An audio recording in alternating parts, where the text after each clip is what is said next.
sentito il Vice Ministro Craxi ricordare l'iniziativa italo-spagnola per servizi reali alle imprese nel Mediterraneo, di cui l'iniziativa assieme alla Promos, che tra poco prenderà la parola, è uno dei tanti esempi per i quali Italia e Spagna lavorano insieme. Dottor Fabra, a lei la parola.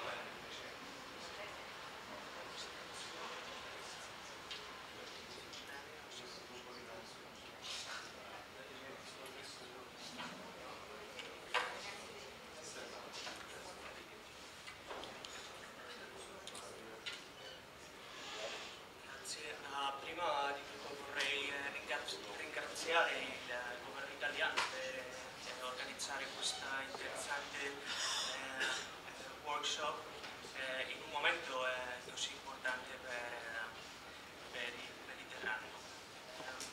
Una presentazione, have a presentation, we can actually see it.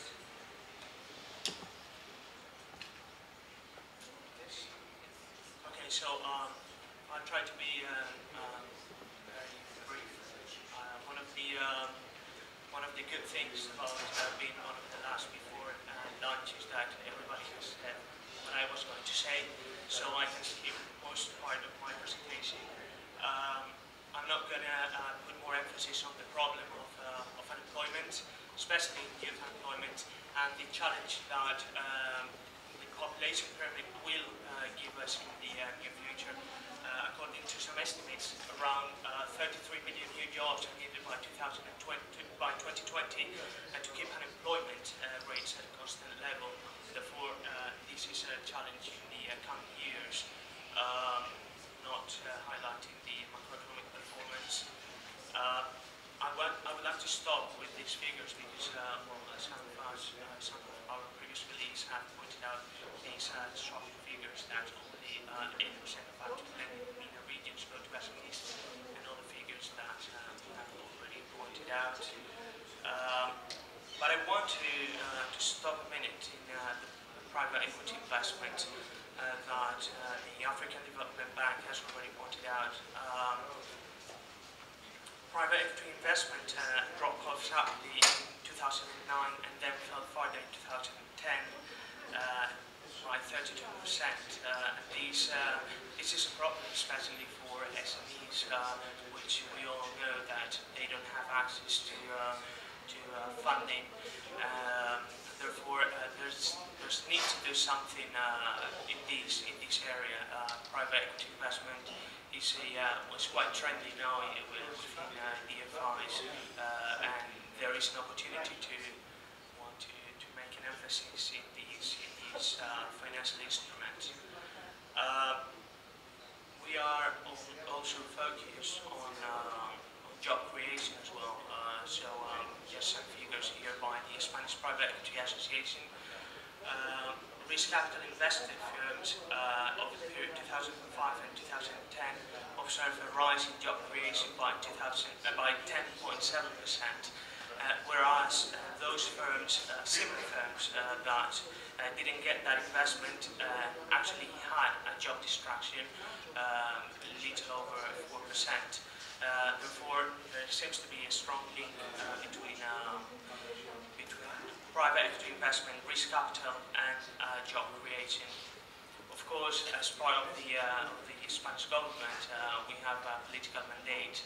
In a recent visit by my Prime Minister, José Luis Rodríguez Zapatero, to Tunisia, he announced that Spain would actively support the transition movements and the uprising of the people demanding democracy in the region, particularly in Tunisia and Egypt. We believe that a dynamic economy will, at the same time, reduce social inequality and support the democratic processes. And of course, these changes must come from bottom to up and not from up to up. That at the end will remain the same status quo without reducing social inequalities and regional inequalities.